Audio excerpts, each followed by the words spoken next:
Hey guys, and welcome to Petrol Ped, and welcome to this week's Midweek 180. Well, as you can see, I'm home this week after having had a couple of weeks away, and it is so nice being at home, and the weather's beautiful, and I've got a fantastic press car to film with this week. So all is good in the world.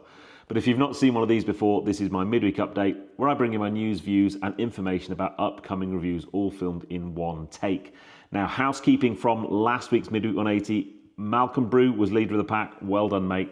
Joined in the Magnificent 7 by Kevin DG7, Michael Kemba, Francois G, Stephen Spink, HQB Productions and Owen MacDonald. So whoever puts the first comment this week, you'll be my leader of the pack next week, and the first 7 comments will be in my Magnificent 7. We're going to start off with F1 and basically... Is the race finished yet? What a yawn fest. I mean, qualifying was interesting and some amazing driving. And I know I'm not the biggest Max Verstappen fan in the world, to put it mildly, but that lap he pulled out in qualifying was sensational and arguably won him the race on Sunday.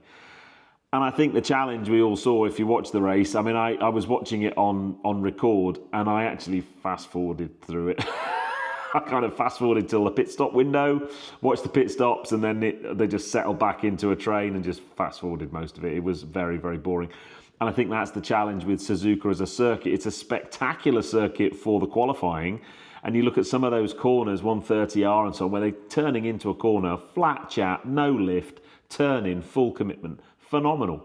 But on race day, it's a bit pants. So well done to Max for winning. Only a point between him and Lando up front now, which is super exciting. Brilliant result for McLaren, getting a 2-3. And I have to say, Kimi Antonelli continues to impress in Mercedes. He had a fantastic time. I think the youngest ever driver to lead a Grand Prix and the youngest ever fastest lap in a Grand Prix. Phenomenal stuff. Now, I've got 2 topics I want to talk about this week. I'm not going to deep dive into them too much, because they're quite divisive and I just don't want to go there really. But the first thing coming out of the US are the tariffs that are being placed upon auto manufacturers and the tariffs in general. But in particular, my worry is the impact that that will have on European car manufacturers that export a lot of stuff into the US. And the industry's in hard times anyway. I think it's struggling with a few things, struggling with the transition to electric, struggling with the economy in general and the cost of living crisis. And this is the last thing it needed. And I think it's just going to make things much, much harder. I worry for brands, I'm just thinking specifically about UK-based manufacturers like Mini and Land Rover who export a lot. Land Rover, I've heard some whispers this week, not managed to get it confirmed, that Land Rover has said they're just not going to export cars to the US with a 25% tariff because their cars would just be so expensive when they get to America. This is just not worth their while. And the interesting stuff coming out of the White House is moaning about the fact that as Europeans don't buy enough American cars. That could be something to do with the fact that most of them aren't that great, to be fair. So it's a really, really tricky one, and I worry for what's going to happen. I put out a few videos over the last 12 to 18 months about my worries about car manufacturers failing because of ZEV mandate and the drop in sales of ICE vehicles and so on. And I think this is just going to make it worse. So yeah, worrying times. I'd love to know your thoughts on the subject. Now, in response to that, one of the things the UK government have done is eased up a little bit on some of the ZEV mandate rules. I have a bit of a challenge with this, and it's actually not, it's not that we should be sticking to it and the kind of green argument. My challenge is it's just another moving goalpost, some more, I think you either make a policy and stick to it, and then everybody knows where they are then, and they can build their strategies and their future car lineups and plans around that strategy. If you keep changing things, so originally it was 2030, then the previous Conservative government said they were going to push that back to 2035, and then Labour have come in and said they're going to bring it back to 2030.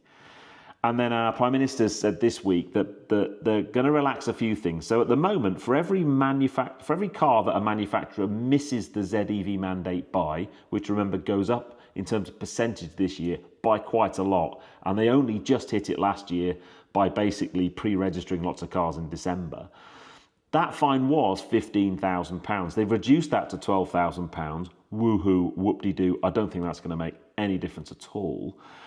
And they've also stated that hybrid vehicles are going to be allowed to be made out to 2035, whereas internal combustion only vehicles will have to stop at 2030. They're allowing some lower volume production manufacturers in the UK to continue making internal combustion engines beyond cars beyond 2030, the likes of Aston Martin, for example.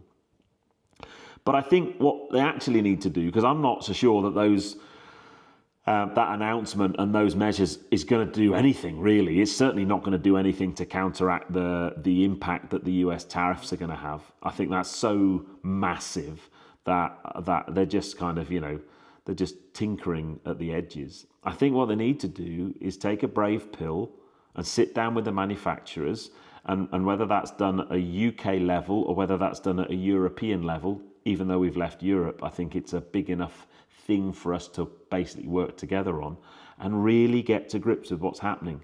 Because I think if they don't, then something really nasty is going to happen. And that's my big worry.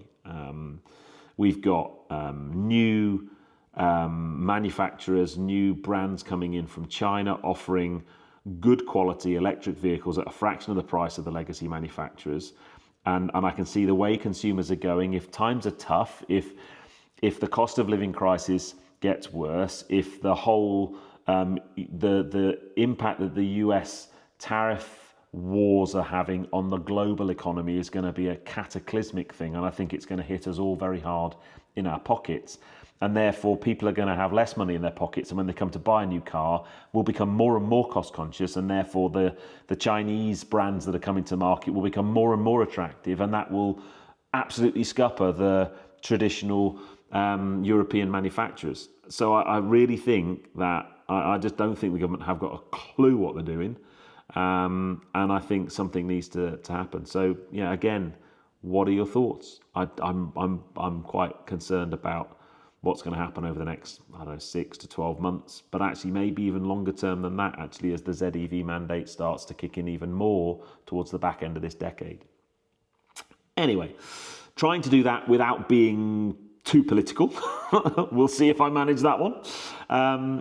The trip I had last week to South Korea with Hyundai was just a fantastic experience. What a beautiful country, incredible people, great food, lovely culture, and a really cool car culture as well, a really cool vibe. I made 3 videos while I was out there. I did the reveal of the concept car, the Instaroid. I did a walk around the Seoul Mobility Show. And then my video on Monday that dropped this week was the first drive of the Ioniq 9, the big 6 or 7 seat all-electric SUV from Hyundai, which is based on the same platform as the Kia EV9. Very impressive car, but I took it for my first ever drive in South Korea. We actually drove up to the border between South and North Korea, which was really, really interesting. So if you haven't watched that one, slow numbers. I'm noticing videos are doing really slow numbers at the moment, which is very, very frustrating. So if you haven't watched any of those, go over and give them a watch. That would be great. And then finally, this Friday's video, as it stands, I'm filming this back end of Tuesday. I don't actually know which video I'm going to put out. Alex and I went out to Turkey a couple of weeks ago with Toyota for the Hilux launch. And that video is very nearly finished and is looking spectacular. However, I don't know at this time whether or not it's going to be ready for Friday. If it is, I'll put that video out on Friday because it's going to be mega. The other 2 videos I could put out, one is my press car this week is a 911 ST, which I've been filming with today, which is just a phenomenal bit of kit. Or I've also got a film in the bag of the Kia EV3, living with that. So be one of them 3, basically. I don't know at the moment. I'm like, which one should I edit? I don't know. But anyway, maybe put in the comments, which one of those should I hit you with first? I hope you're all doing well and enjoying the lovely weather in the UK anyway. But if you enjoyed that, please give me a thumbs up. Comments below are always welcome. If you haven't done so already, please subscribe to Petrol Ped for plenty more content to come. And I'll see you on the next build. You take care, guys. Drive safe.